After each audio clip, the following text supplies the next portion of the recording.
My guiding principle, Hubbard is still writing, is the realization of those conceptions in a manner approaching most nearly to the composer's ideal. I propose to construct no instrument which does not represent a particular historical type.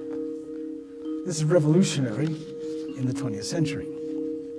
Who were these two visionaries and how did they become founders of the Greater Boston School of Harpsichord Building?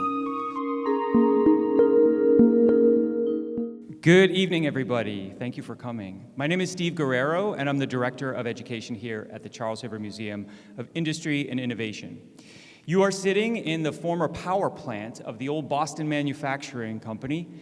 This place was once full of vertical steam boilers, burning about 35 tons of coal a day to power all the textile mill buildings that are part of our mill complex. One of those buildings has a special resonance for this project that I want to tell you a little bit about before we bring up tonight's speaker. So I want to take you back to about May of last year when I started. So this museum is an industrial history museum. That means we tell the story of innovation, technological advancement, and how technology has changed the way that we live. Our founder, Mike Folsom, believed that it was important to center work and workers to understand how America was built and where we're going next. And I wholeheartedly agree with that. So I was familiarizing myself with the mill complex. Our director, Bob, took me on a walking tour of this whole complex, which is also a National Historic Landmark. It was a lot of information on the first day, and I remember thinking, I will never remember this much information. So I had lots of documents, and I felt like I did have our founder, Mike Folsom, in my corner. And he left lots of documents for me to familiarize myself with the story. It's hand-drawn by our founder, Mike Folsom, based on a 1930s insurance map. It's got Sharpie pen numbering the buildings, and it's definitely written with a typewriter. And so I'm looking at the buildings, and I'm seeing Francis Cabot Lowell's first mill, 1814. The second mill, 1816. The connecting building in the 1840s, this power plant in 1911. And something caught my eye. Building number 5, right in the center. And it says, number 5, 1873 picker house. Picker house is where they would bring in the raw cotton, clean it, card it, and get it ready for textile spinning and then weaving. In parentheses, harpsichord factory. There's no other building with as interesting a label as harpsichord. First of all, harpsichord factory. What does that even look like? Building these instruments that we associate with early music, maybe courtly European contexts. And here it is in kind of this, I say this lovingly, Waltham, gritty mill site. We're talking about the 1970s and early 80s when Mike would have been drawing this map. So that sent me on a rabbit hole. And now, tonight, I am emerging from that rabbit hole with you all here gathered to share in the story. What I found was that Greater Boston was a hub of international harpsichord making, playing, and appreciation. It's a story that is very well known in a harpsichord circle of folks, some of which are here tonight. That goes back all the way to the 1940s, to a couple of gentlemen, Bill Dowd and Frank Hubbard. Outside of the harpsichord world, that story is really not well known. Some folks here in Waltham have stories, oh yeah, my uncle built like a kit, like there's one in the basement in pieces. That sounds right, I bet it's a Hubbard. So that really was quite a journey. It took me to the BU Library where I found Mark Kroll's book from 2019, which is called The Boston School of Harpsichord Building. For me, it's a great story at the intersection of music and culture and history, but also of industry and artisanship and craftsmanship and skill. But enough of that. I would love to welcome Mark Kroll, who is a harpsichordist, a historian, an educator, and a writer. Someone who put together the story in a way that I could access it knowing nothing about harpsichords and convert it into an exhibit. I thank him for his expertise, for cheering us on, and for being here tonight to tell you a little bit about this story. So, Mark, I would love to welcome you to the stage. Thank you very much, Steve. On April 10th, 1910, the great pianist and composer Ferruccio Busoni, who was in Boston at the time, wrote a letter to his wife Gerda after visiting the home of Arnold Dolmetsch across the river in Cambridge, Massachusetts. Quote, "I have just come back from a motor drive from Cambridge where I and Mr. Byrne visited Dolmetsch. He looks like a little faun with a handsome head, and he lives in the past. He builds pianos, clavecins, and clavichords. The clavecin, which is the French name for harpsichord, cembalo, is magnificent. I made capital out of it at once, first of all, and I brought the instrument into Die Brautwahl, one of his operas. And secondly, I begged for one to be sent to Berlin. They are beautiful outside, too." Busoni would indeed use his magnificent harpsichord to great effect the following year when he included it not only in his opera Die Brautwahl, but later composed a complete solo sonata for his magnificent clavecin. Our story of harpsichord building in Greater Boston could begin here. But before we delve into that, I think it would be useful for those of us who are not familiar. I know this is Boston, but there have to be 2 or 3 people here who don't own a harpsichord. For those of you not familiar with the instrument, to add a few words about how the instrument works to what you have already seen in this magnificent and informative exhibit, and also I will also demonstrate it on the harpsichord. This is how a harpsichord makes a sound. On the left is a jack. We call it a jack. It's a piece of rectangular wood, could be metal, could be Delrin, plastic, or any kind of material. And then sitting inside is the tongue, and sitting inside the tongue is a little piece of material that could be Delrin or leather, or in the old days, bird quill, or any kind of material. And then that little red damper. Now, if you look at the action to the right, you'll see what happens is the harpsichordist presses the key. The jack goes up. The quill plucks the string.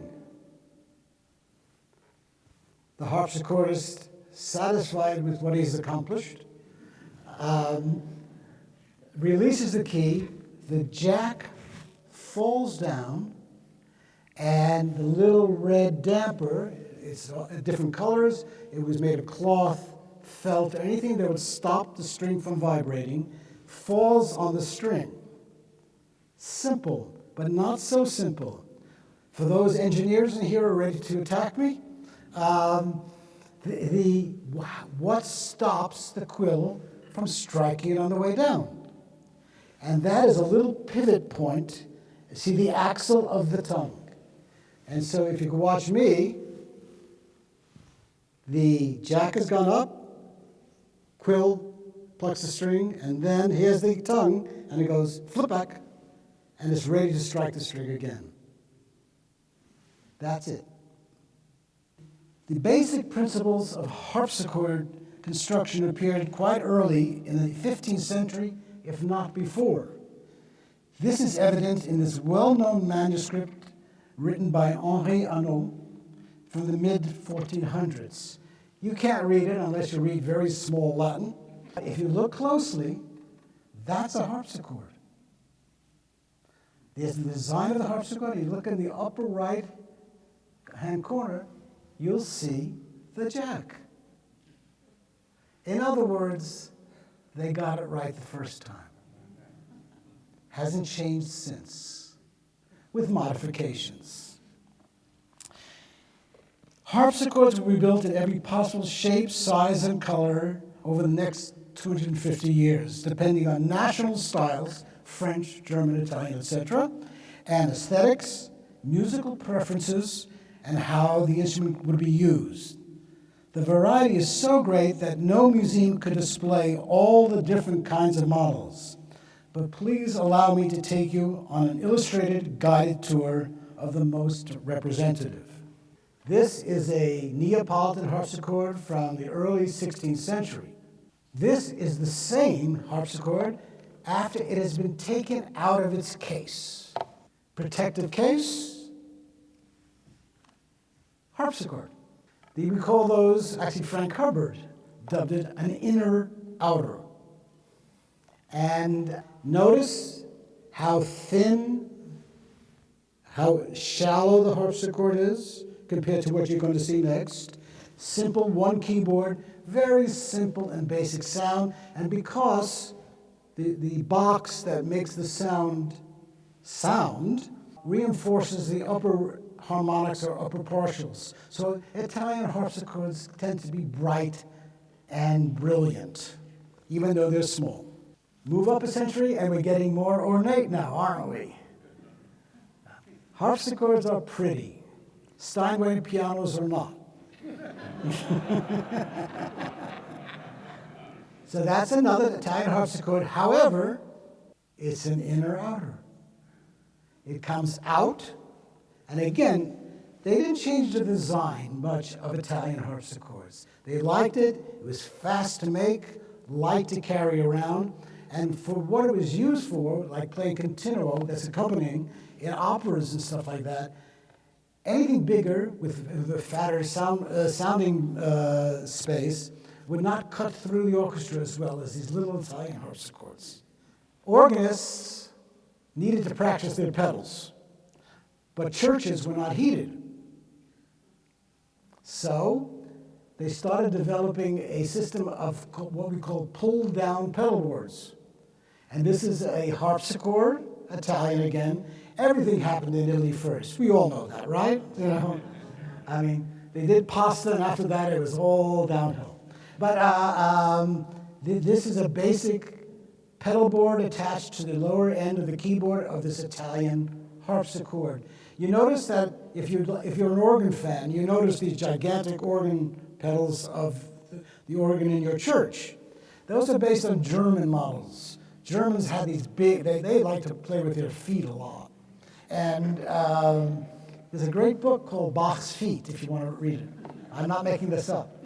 And, but the Italian music did not depend on that kind of virtuosic pedal writing, but just a basic kind of thing, but they could practice their pedal work. This is a Flemish harpsichord from the mid-17th century by Andreas Rookers. The Rookers harpsichord name was famous for over 150 years. It was the leading harpsichord building family of the world. This is a typical Flemish, not only Flemish design, if you look at the stand, how different it is, but they're quite small, very small. The range is usually G to D, that's less than 5 octaves, and it usually had one 8-foot stop, one 4-foot stop. I will explain that. Write that down and keep it in mind. But the Flemish builders were also incredibly brilliant innovators. This is another Rookers, a little bit later on, and you notice the keyboards are not aligned. This is not a mistake. This was a transposing keyboard. It was so that if the organist or harpsichordist was playing with a soprano who had a high tessitura and said, "Can you bring it up a fourth, maestro?" Instead of having to work so hard and transpose, he just went to the upper keyboard and it was up a fourth. It's a very complicated thing, but things have to change. It's brilliant kind of engineering. This, in France, is you can tell right away about national styles just by the decoration. This is a 17th century French harpsichord. 2 keyboards now. They like 2 keyboards. If you know your Baroque music, this is the harpsichord on which you might have heard or Mr. Louis Couperin or Chambonnier or Danglebert might have played. It had usually 2, 3 registers, but again, a short range than we're used to. This is the inside of a harpsichord. If you get in the car right now and go to the MFA, you'll see the outside of it. This is the MFA Hemsch harpsichord. And notice how they brace the things, not a piece of metal in there. You can see the bridge bracings and then the wood holding the case together. This is all national styles of building were different too, but this was your standard French way of keeping a harpsichord from imploding. Remember, the strings are pulling the end and trying to bring the things together. And in fact, many harpsichords that fail have what we call cheek disease. That's the outer part of the front of the harpsichord is, if you go to a museum, you'll see it raising off the floor because it's being pulled by the strings over hundreds of years. It can't be fixed. And this is the harpsichord that launched 1,000 harpsichords. This is the famous 1769 Tesquin, and here is that's this kind of instrument. Here is your standard, if you want, concert harpsichord from the mid-18th century.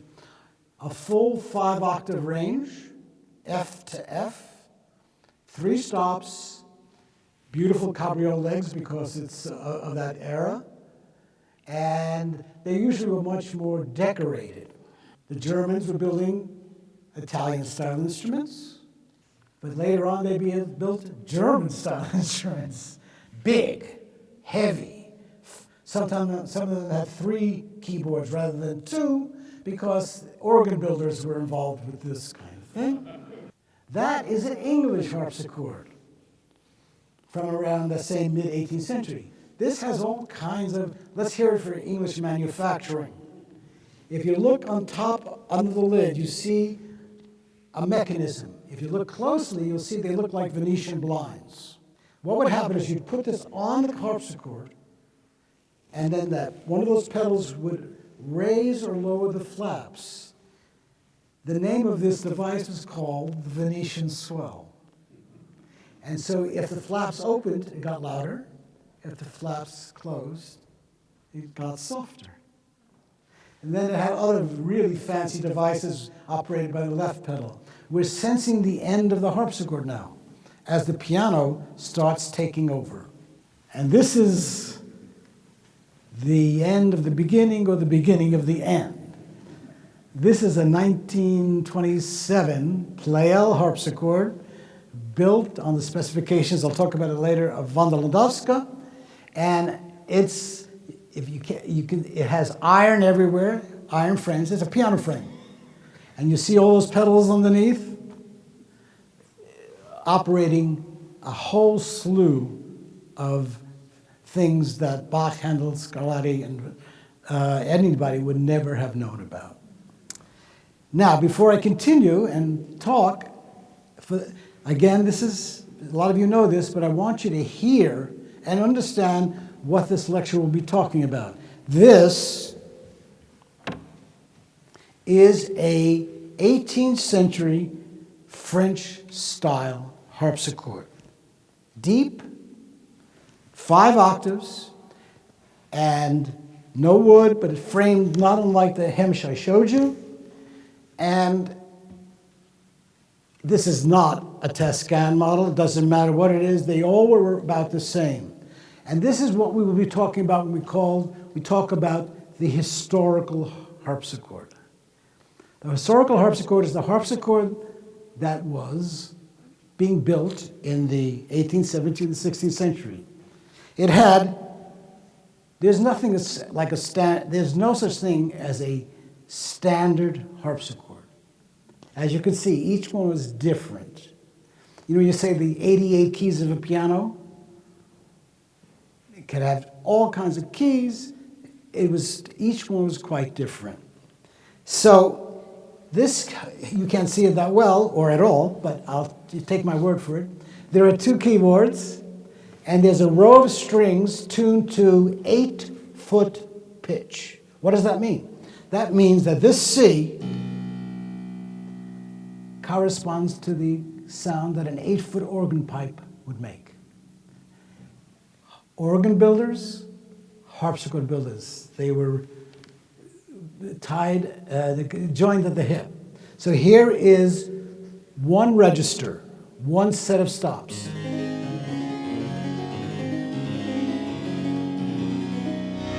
Now, this is a double manual harpsichord. So it had a set of strings operated by the upper keyboard, and they were plucking a little closer to the nut. If you play guitar or anything, if you go to the nut, it's going to be a brighter sound.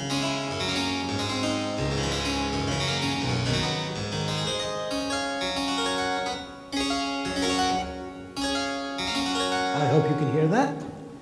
Then they had a set of strings about half the length of the 8-foot strings, and that gave you an octave.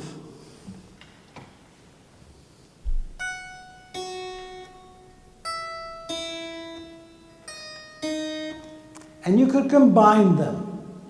You could play the 8 and the 4,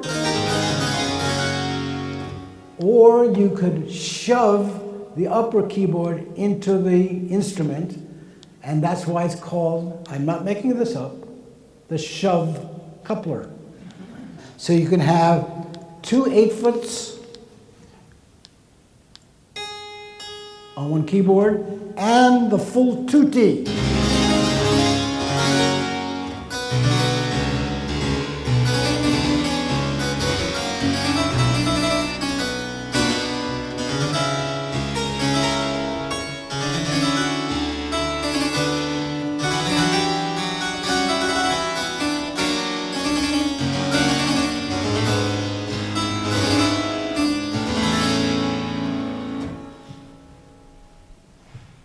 The harpsichord remained the king of instruments for approximately 3 centuries. Yes, the organ usually is given the title because of its size and volume, but it's predominantly a church instrument. The harpsichord was used everywhere and in every genre. Solo and chamber music, songs, oratorios, operas, royal and religious events, marriages, and even in the bedchamber to help an aristocrat sleep. Goldberg variations, I'll tell you the story later. Oh, do you all know it? I love the Boston area. Okay. The invention of the piano in the first part of the 18th century, however, changed all of that. And by 1800, it had almost completely supplanted the harpsichord as a keyboard instrument of choice. This is not to say that the harpsichord disappeared from the musical scene in the 19th century. This is a misconception. It was indeed played during that era. The pianist Ignaz Moscheles, for example, played it frequently during the 1830s for his historical soirees, sometimes using a large 1771 Schutte Broadwood, equipped with a Venetian swell, identical to this instrument. Later in the century, artists such as Henri Cassadecieux and Henri Diemier and Charles Solomon played the instrument, and Gustav Mahler even used the harpsichord when he conducted Bach with the New York Philharmonic as his director in 1908. Unfortunately, by this time, the historical instrument, the harpsichord of Bach, Scarlatti, Handel, and Couperin, with hand stops and light construction, was not to be found except perhaps as often unplayable decorative pieces of furniture in museums. It was certainly not being built. Rather, instruments like this harpsichord, built by the Pleyel firm, to the specifications of the great and influential harpsichordist Wanda Landowska, with the array of pedals to change. Now you know what registrations are, but there are more registers on this harpsichord than there were in all of the 1750s. Iron framing, piano keyboards, they became the standard design for the first half of the 20th century. As with simpler harpsichords by firms such as Neupert, Wittmeyer, Almer, and others. Into this breach stepped two childhood friends and fellow students at Harvard, Frank Hubbard and William Dowd. Their shared credo and belief in historical harpsichords were evident from the beginning, as is clear in a 28-page handwritten letter Hubbard wrote to Dowd on February 14th, 1949, a response to what he calls Dowd's essay of 48 pages. In it, he tells Dowd that he is, quote, in agreement with most of the points you make, and proposes that with their instruments they should be, quote, implementing the conceptions of the composers of the past. 1949, ladies and gentlemen. My guiding principle, Hubbard is still writing, is the realization of those conceptions in a manner approaching most nearly to the composer's ideal. I propose to construct no instrument which does not represent a particular historical type. This is revolutionary in the 20th century. Who were these two visionaries, and how did they become founders of the Greater Boston School of Harpsichord Building? Frank Hubbard was born in New York City in 1920 and earned a BA, it's all there if you miss any of this, from Harvard College in 1942. He served in the armed forces during World War II and received his MA from Harvard in 1947. In addition to writing the definitive book about harpsichord making, also visible in this exhibit, he was a recipient of a Fulbright Fellowship, an American Philosophical Society grant, a Belgian-American Foundation Fellowship. He established the restoration workshop at the Musée Instrumental of Paris, and he taught at Harvard and Boston universities. Sadly, he died way too soon, not far from here, in the Wellesley Newton Hospital in 1976. William Richmond Dowd was born in 1922 in Newark.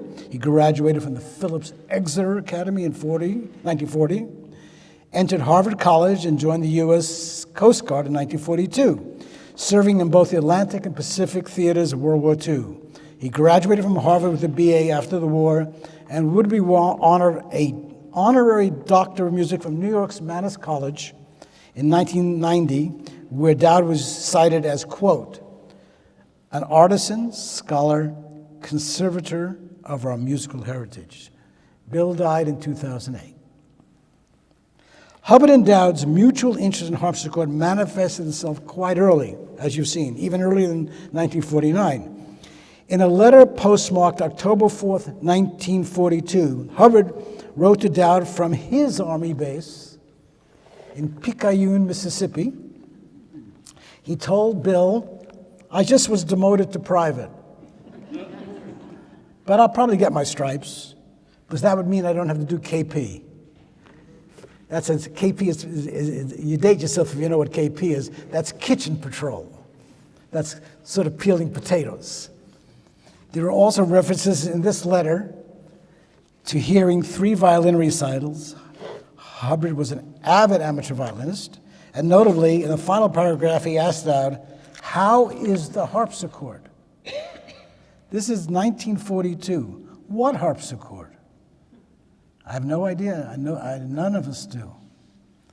A year later, Hubbard writes to Dowd in 1943, also has news about his Army experiences. But he spends almost equal amounts of time about music and offers Dowd some words of encouragement. Perhaps you'll be able to finish your harpsichord. In this letter, Hubbard also complains that he misses his violin and tells Dowd that he would probably go back to Harvard after his service, adding hopefully, quote, if you return to Harvard, we might be there together again, where they could easily begin realizing their dream of building harpsichords. Before that came several years of apprenticeship. Hubbard in 1947 went to Dolmetsch, who was back in Hazelmere, England, Remember, we met Dolmetsch in 1910 with regard to Busoni. While he was in Boston, Dolmetsch became director of the Department of Early Instruments of the Chickering piano firm and organized concerts with members of the Boston Symphony Orchestra. And on December 17th, 1908, he gave a command harpsichord performance at the White House for Theodore Roosevelt. Dowd went to Detroit to work with the somewhat eccentric harpsichord builder, John Challis. Somewhat ironically, Challis had appeared with Dolmetsch in England between 1929, in England between 1929 and 1933, but came back to Michigan with a very different vision of harpsichord making than that of his British mentor. He called it an American approach, one based on modern technology, materials, and construction. He was therefore a proponent of aluminum soundboards, hard rubber jacks, and Bakelite rest planks. He compared historical harpsichords to the Model T Ford. Remember, he's living in Detroit. His harpsichord, he said, would be like the sleek modern American muscle car. Hubbard's experience was less than ideal as well with Dolmetsch. The thing to be learned here is not musicology, but methods of building, and that he was permitted to drill identical holes in thousands of small objects, make tea at 11, and sweep the floor. Of the history of the harpsichord or the glorious examples still extant, I learned nothing. Nevertheless, I've discovered how to make slots and jacks and holes in tongues, insert tongue bristles, and install soundboards and other skills. Hubbard then embarked on his grand tour of Europe, where he examined 100 or more antique harpsichords, unplayable. He took drawings of them, and this was used in his book and how they both started building harpsichords. Hubbard writes to Dowd on September 6, 1948, that he was, quote, appalled at some of Challis's innovations. I think that Challis is on the wrong track, and so is Dolmetsch. I have no problems with the desire to make a reliable harpsichord, but, and capital letters, soundboards are wood. How do I know? I've read all these letters, obviously. They're all in the collection at the Smithsonian, and there are many more. They spent a lot of time, all handwritten, 40 pages, 50 pages, 60 pages. The old days when people could write script. He made it clear that his fundamental objection to Challis is the metal frame. Dowd, on his hand, said, I learned a great deal from Challis. Obviously, we disagree on everything. But I think all of us working today in American harpsichord manufacture owe him a great deal, an enormous debt. He overcame the amateurism of the English school of manufacture started by Dolmetsch. When it was early music was the amateurs. You know, if you were a bad pianist, you bought a harpsichord, you were instant harpsichordist. Later on, if you were a terrible violinist, you got a Baroque violin, played it on your chest badly, and you were a Baroque violinist. Those days are long gone now. Hubbard and Dowd returned to Boston, and the Greater Boston School of Harpsichord Building was established on November 1949, when they and Charles Fisher, as a silent partner, another Harvard alum, opened their first shop on Tremont Street. Hubbard described it as an unheated loft in a ramshackle building. We managed to scrape together enough money to buy a circular saw, bandsaw, drill press, 2 benches, and a surplus army coal stove, which devoured endless quantities of fuel without producing any noticeable heat. At this point, I should clarify that the term school of this style of harpsichord building has been used almost from its beginnings in newspapers, books, and everything. but it was not a school. People come in, grades, papers. It was not a school. It was more like the school of Raphael in painting, or the first Viennese school in composition of Haydn, Mozart, and Beethoven, or the second Viennese school, Schoenberg, Berg, and Webern in Vienna. But it still was a school, as we shall see by the numbers of students and apprentices that turned out to be all-star grads. Here is Frank Hubbard and Bill Dowd in Tremont Street. They don't look cold, but as you can see, they're building an historical harpsichord. Eric Herz comes on the scene. He began serving as an apprentice in the Hubbard and Dowd shop for several years before setting up his own. Eric had traveled a lot further than from Cambridge to Boston, however. He was born in 1919 in Cologne, Germany, studied both flute and piano at an early age, and moved to Israel in 1938 to escape the Nazi persecution and murder of the Jews.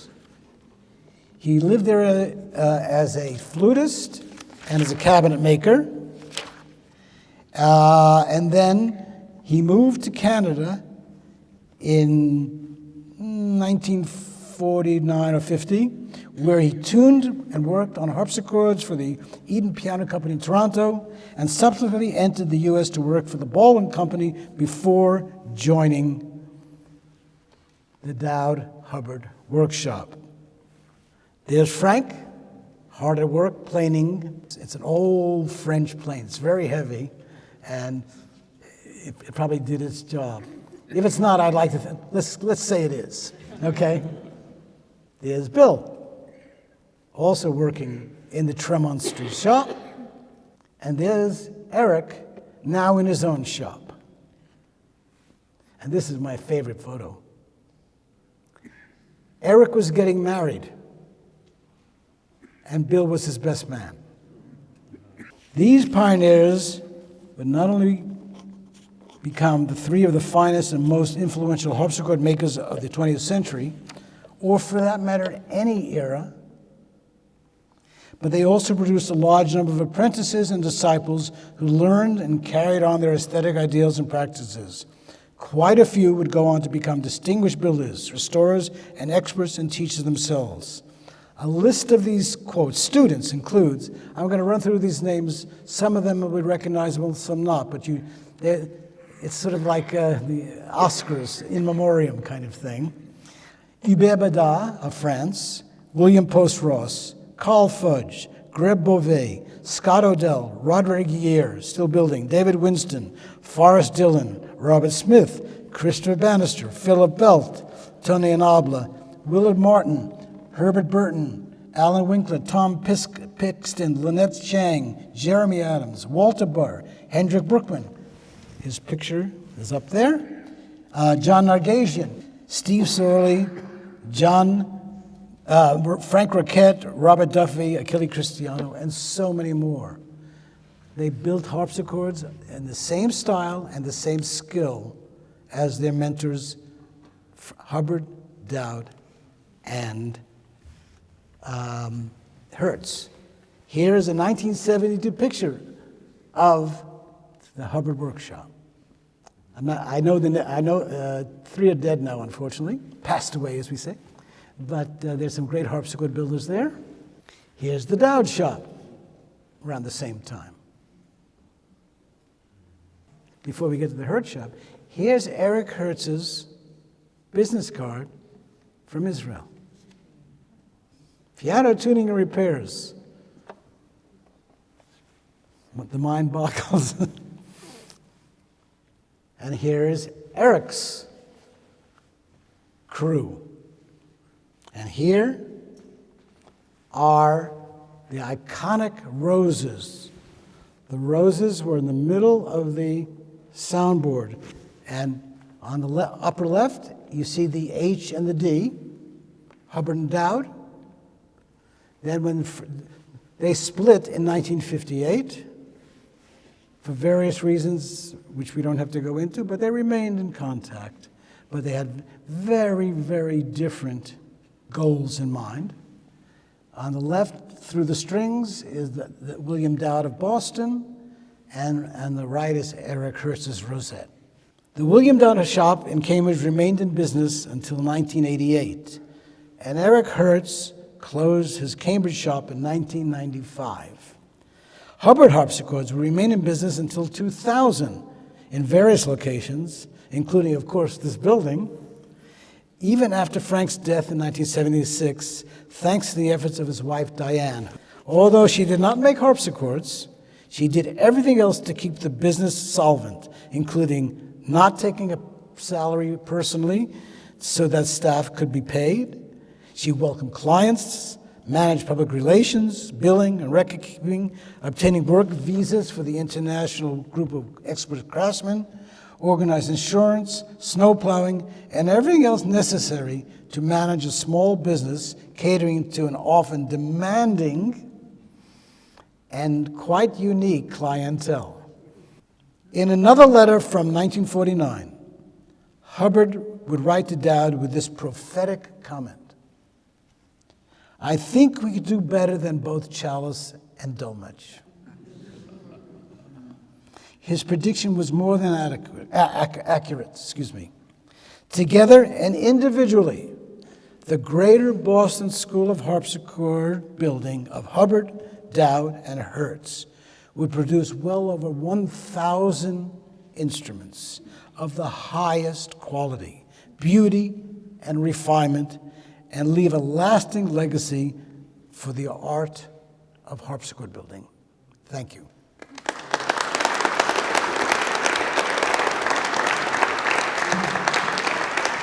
Thank you so much, Mark. My pleasure.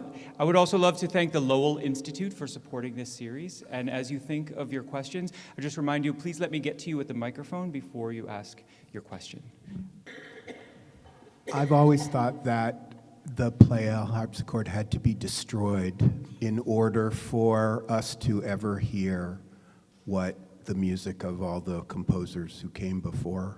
One more time, please. You said you wanted the Pleyels destroyed. No. Oh. I said I always thought that the Pleyel had to be destroyed in order for any of us to ever hear the music of the composers the way it was supposed to sound.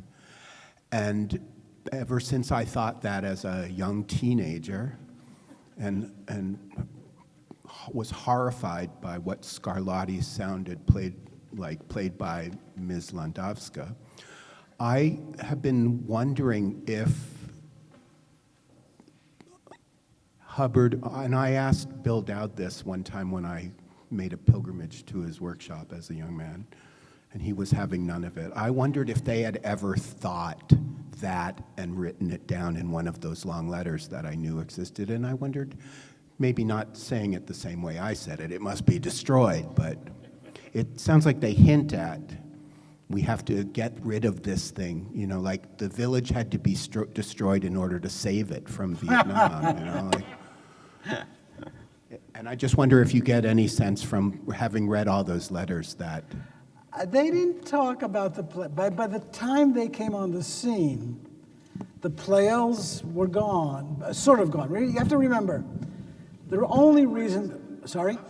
Based on what you just said, I know the harpsichords were gone, but the only recordings of harpsichords that were available were the Landowska ones on that beast, and so that's...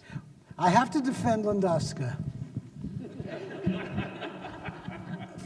She was a fabulous keyboard player.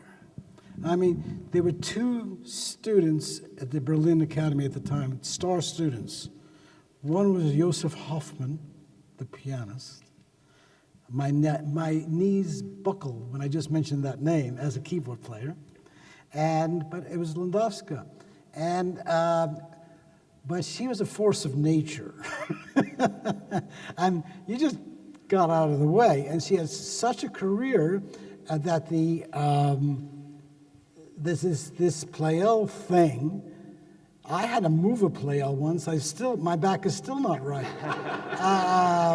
And you're right. And we used to call them whisper chords. They were so big, and so I can listen through those recordings and just hear Landowska, even though it was weird and stuff like. I agree with you 100%. I got to say something Frank Hubbard said once to me, but I think he wrote it down too. What was happening at the beginning of the 20th century, he said, these people seemed to be wanting to reinvent the piano, which means they were just starting it all over again after the harpsichord. So I have like a simple question and a slightly more complex question. Please. The simpler question is, in some of the earlier harpsichords, I noticed that the legs of it were bumped up against the front of the harpsichord. I was kind of curious how you sit in front of the keyboard, like, because wouldn't you Oh, knees that's a kind good of bump question. into that? As you can see, some of them are Louis XVI, cabrioles.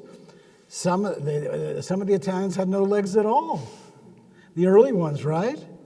And there's sometimes in some of the German instruments, this came down much lower than you could put your knees into. So the answer is, and then who likes the paintings of Vermeer? I hope you do. He wrote a lot. He made a lot of harpsichord lessons, instructions. Very often, the player is standing, because those stands in the early 17th century, the harpsichord keyboard was up here. You couldn't sit and play it, or else you'd be playing like this. There was no standard at all. That makes sense. And the slightly more complex question, I don't know if you can explain, like, what about Boston makes it such an early music hub? Like, there's so many early music companies, Handel and Haydn, Boston Baroque, Boston Early Music Festival, and then obviously with all of the harpsichord making. I don't know if you have any idea of, like, what made Boston such a place for That's a people to great flock. question, and I will answer it as much as I can. It was in the water, in the Charles River. No. But it really was. Remember, how many universities are in the greater Boston area? It's just, that's what I'm trying to say in the water. Not only Harvard, even though they think so, but no, but there's so many of intellectual, aesthetic activities and attention. The Harvard Musical Association, 1840s. The Handel and Haydn Society commissioned a work by Beethoven. What was it, 1830, 1827? No, it had to be before 27. So it was here. It was here. The guy who really got the early music part going was the little man, shorter than me, believe it or not, and he looked like a faun, and he did. Little guy with a beard, Arnold Domich. 1905, he was building harpsichords, and they weren't bad. They were different than the players even then. Pedals, yes, but they were all wood. And I think and then with the great piano-making firm of Chickering, and in fact, we have those old instruments. They're called Chickering Domiches, harpsichords. And Ralph Kirkpatrick, my teacher, in 1930, played his first recital on a harpsichord at Harvard, the Goldberg Variations, on a Chickering Domich. So I think that's what really started. Why it centered here, and really, in the 40s and 50s, it wasn't happening anywhere else. Did the manufacture of the kits have anything to do with the separation of Dowd and Hubbard? No. Did it make them more No, what happened is this. I'll tell you, I left it out because I was running out of time. I want to hear what you people had to say. Basically, Bill and Frank explained it. Bill wanted to be efficient and build lots of harpsichords. Frank was the dreamer and the musicologist. And he was trying new things, all historical, but Bill was producing instruments, quite many more than Frank did. And to Frank and Diana's dismay in terms of the bottom line. That's when the kits came in to help the Hubbard Custom Instrument Shop earn some money by selling these kits. It was heartbreaking, because you saw how closely they worked together to form this group. But I know them both, and they're two totally different people. I mean, Bill, when he would try to harpsichord, would play the Harvard fight song from the football team. I have a picture of him doing that, but I have too many pictures. And Frank was much more the musicologist. He even said so in his letter about Dolmetsch. I'm learning nothing here except how to drill holes into 1,000 pieces of wood. Can you elaborate a little bit more about the kits? I'm just curious. About the what? I'm sorry? The kits. The idea of, hey, let's sell a kit so someone can make their own musical instrument. Is this a revolutionary idea, or was somebody else doing this before with other things? Yeah. Or was this a revolutionary idea that they had? Because you don't make your own violin or other things. And we're glad we don't. But even though, again, going back to that case, there are 150 parts in a Hubbard harpsichord kit. It's not for the faint of heart. And I have to tell you that there are so many Hubbard kits and others sitting in basements to this day, crying, finish me, finish me. It's incredibly hard. In 1 minute, I could tell you how difficult it is. Put the case together, if you know woodwork, easy. Then you put the soundboard in. If you do it right and get it glued in properly, easy. Now it gets hard. You have to put the pins in exactly the right place, or the strings will not sound the way they're supposed to sound. Then you have to drill the holes where the tuning pins go. And remember I told you about cheek disease and harpsichords wanting to fold up? And then you had, okay, if you got through that stage, I'm deterring all of you from buying a kit. If you got through that stage and it was looking pretty good, but then you had to put those jacks together. Someone said there were 13 separate operations in every jack in a harpsichord, and there are 268 of them. And then you have to voice it and regulate it. That's where the faint of heart dies at that point. But may I ask you one thing? The kits were started with Wally Zuckerman in his little basement apartment in Christopher Street in Greenwich Village. And these are terrible harpsichords. They weren't even harpsichords, but they were just little things. He made so much money that he ended up buying a manor house in England with his profits. I'm not making this up. And then Frank started the kit, and they were Hubbard harpsichords, design and everything. And then D. Jacques of October House Publishing bought the name Zuckerman and opened a shop in Stonington, Connecticut. That's probably the last harpsichord shop in America right now. Shop with more than one person. I spoke to a number of people before the talk started, and I got the impression that there might be at least a handful of people here who have actually built a Hubbard kit. And I was wondering if we could have a show of hands here. So. No. But we're not going to ask you to raise your hand if you finished it. Okay, there you go. That's a round of applause. So I actually have a couple of amusing little stories from my building of the kit. I was not living in Boston at the time, but I actually built a Zuckerman first. And are you asking me to stand up? Please. So I sold the Zuckerman in order to get the money to buy the... Which Zuckerman? It was actually the 6-foot straight side Zuckerman, in order to be able to buy the Hubbard kit. And it was very interesting because I was not a long letter writer, and neither was Frank Hubbard at the time, but the exchange, of course, was all written communications back and forth. I was living in a town called Upper Marlborough, which is a suburb of Washington, D.C. at the time. And one little amusement of that was I was living actually in a townhouse development, but the street that I was on was, so my address at the time was 74 Old Enterprise Road, which I thought was wonderful to have at the top of my letters going back and forth. The other thing that was fun was when the 150 some parts of my Hubbard were delivered, there were 2 parts missing because they weren't ready, and that was the 2 Kluge keyboards that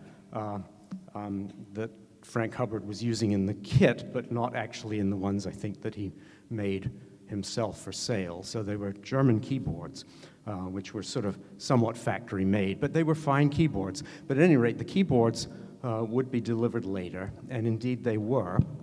And I had to go to Train Depot in Upper Marlborough to pick up my keyboards. And standing there and watching various farm things being delivered and sort of all the things that went in a sort of a country railroad station at the time, even though it was just outside. And there were my 2 keyboards from my Hubbard harpsichord. By the way, I still have that harpsichord. I still play it. And it's been a wonderful experience, and this has been a wonderful talk tonight, and I've just really had a great time here. So, thank you, Mark. You're still smiling. Yes, I completed it actually in about 6 months or so, and then a year later, I decided I didn't like the way it looked because of the way I painted it, so I kind of took it apart. I did all the business with those pins over again because I had to take it apart to repaint it. And I added an additional register called a pot de bouffe? A pot de bouffe. I'll explain what that is. And actually a person who maybe some of you might have known, his name was Owen Jander, who was professor of music at Wellesley College. And he was at my apartment one time, and I was just noodling around on the harpsichord, and I put on the pot de bouffe and was playing, and his eyes lit up. He didn't think much of my playing, but suddenly his eyes lit up, and he said, "Oh, a pot de bouffe that works." That's absolutely true. I should ask, does everybody know what a pot de bouffe is? I'm very afraid to repeat things now, but it's interesting. It's the same thing we were talking about. Remember the machine stops on the English instrument and all those pedals. The harpsichord, by 1770 and later, was really having trouble competing with the piano, right? I don't understand it, but some people. And so all of these harpsichord builders were putting on these extra things that would give it a little bit more variety. And the pot de bouffe is basically skin of the buffalo. And remember the plextra twang, whether they're hard, with hard leather or bird quill or plastic or whatever. The pot is made of very soft leather. And so when it plucks, it's a whole set of jacks. Another one. You have to handle this. 63 under what I had to do. So it's a whole set of jacks, and when you play it, it goes whoosh, whoosh, whoosh, whoosh, whoosh. It's a very nice sound. However, they work for about 18 minutes, and then, and then the leather gets weak, and then there's no God. But anyhow, yes? We'll do maybe one more. I just want to contribute to dispelling this myth that all the kits are in basements. I don't have I built a Zuckerman, which was crap, and then I built the Flemish Hubbard that has the instruction manual out there, and I did this when I was in high school. Wow. And then I found a wealthy relative who was willing to fund taking my harpsichord from here down to Annapolis, Maryland, where I went to college, not at the Naval Academy, and bring it there. And I left it there when I graduated it, and it was used as a practice harpsichord by Douglas Allen Brooke. You may I know Doug. yeah. Did know Doug. Doug used it, and it survived in a practice room until 7 years ago when there was I was told, an accident that destroyed it. But it They're was fragile. never in a basement. It was never in a basement. It was taken care of, and it took me 8 months, not 6 months. I really think another round of applause. Anybody got through this? I wasn't looking for that. I know other people who still have their kids. Oh, no, listen. I mean, it's a joke among builders and everything. It's so hard. But I toured a lot, not so much, and they would tell me, what kind of harpsichord do you have? And I said, we have a Hubbard. I said, oh, great. I'm going to be okay. Because when you're touring, especially in the early days, you don't know what you're going to get. And boy, do we have stories. But I won't bore you with them now. And 50% of the time, they were Hubbard kits. Most of the time, they were great. Sometimes, especially if they were built by the dean of the college, they were unplayable. And you just smiled nicely. Oh, isn't that wonderful? And you played, maybe used one register or something like that. But they really fulfilled an important need across the country and in Asia. A lot of kits were built in Asia. Thank you, Mark.